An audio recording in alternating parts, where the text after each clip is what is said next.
Jai Hind everyone, welcome to Force Defense Academy. So in today's video, we'll talk about the new update of CDS examination timetable. Last time जब आपका time schedule change हुआ था, so there was a speculation कि ये सिर्फ इस बार के लिए है.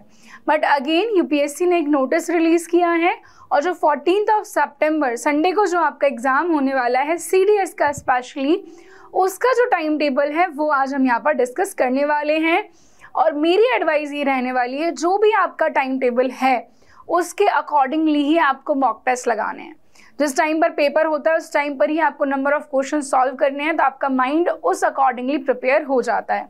So this is the official website of UPSC. Combined defence services second, जो कि सितंबर में होता है 2025 का जो टाइम टेबल है वो यहाँ पर यूपीएससी ने रिलीज किया है. टाइम टेबल का मतलब थोड़े बहुत चेंजेस यहाँ पर हमें टाइमिंग में देखने को मिलने वाले हैं. ऑल्दो सभी को पता है कि सीडीएस एग्जाम में 3 पेपर होते हैं.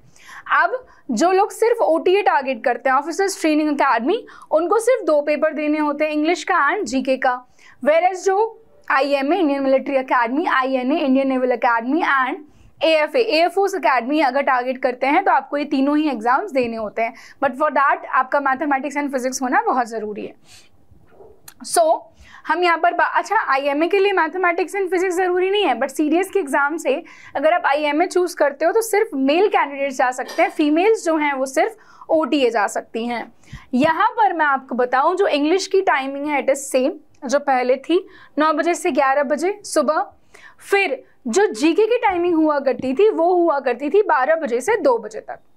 तो यहाँ पर टाइम गैप बढ़ा दिया गया है. पहले आपका सिर्फ 1 घंटे का गैप मिलता था, अब 1.5 घंटे का हो गया, 1 आवर 30 मिनट्स. 12:30 से 2:30, 2:30 से 12:30 से 2:30 तक आपका सेकेंड पेपर यानी कि जीके का पेपर होने वाला है. इसके बाद पहले ये जो टाइमिंग थी वो 3 बजे से 5 बजे तक थी मैथमेटिक्स के पेपर की, तो वो टाइमिंग भी अब कितनी हो गई है, 4 बजे से 6 बजे की हो गई है.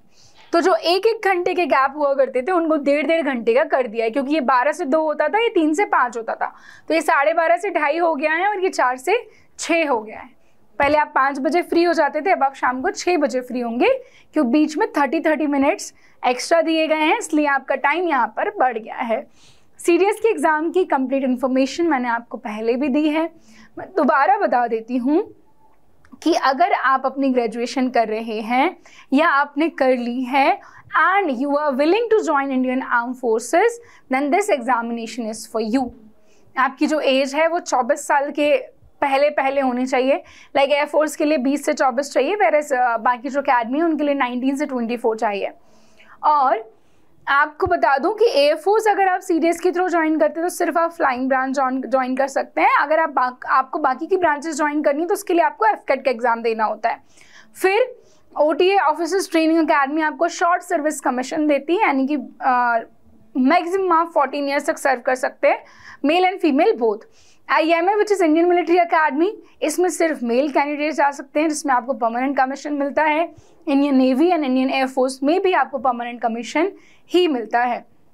एग्ज़ाम साल में 2 बार यूपीएससी के द्वारा कंडक्ट कराया जाता है. पहली बार अप्रैल में होता है, दूसरी बार सितंबर में होता है. इस बार की मैं बात करूँ, नंबर ऑफ़ सीट्स बहुत अच्छी हैं, बहुत अच्छी अपॉर्चुनिटी है. ऑल्दो आपकी जो फॉर्म विंडो है वो क्लोज हो चुकी हैं, बट ऐसे लोग जो इस वीडियो को आज और अभी देख रहे हैं वो अगर चाहते हैं इंडियन आर्म फोर्सेस को ज्वाइन करना, तो वो अभी से अपनी तैयारी अप्रैल वाले अटैम्प्ट के लिए शुरू कर सकते हैं. मात्र आपको 6 महीने देने हैं, सिर्फ 6 महीने आपको देने हैं और सब कुछ आपके हाथ में है, क्योंकि 6 महीने की मेहनत आपको एक आम सिविलियन से एक मिलिट्री पर्सनल बना देगी. आप बनेंगे लेफ्टिनेंट इन आर्मी, सब lieutenant in navy and flying officer in Indian air force. Air force और नेवी के लिए टेक्निकल डिग्री होना ज़रूरी है, वेरएज आर्मी के लिए आप चाहे आर्ट्स के हों, कॉमर्स के हों, किसी भी सब्जेक्ट से हों, आप ये एग्ज़ाम दे सकते हैं. यूपीएससी इस एग्ज़ाम को कंडक्ट कराती है, ये आपके पेपर आपने देख ही लिए हैं. इसके अलावा अगर आपको कोई भी डाउट लगता है so you can ask me in the comment section. Thank you and जय हिंद.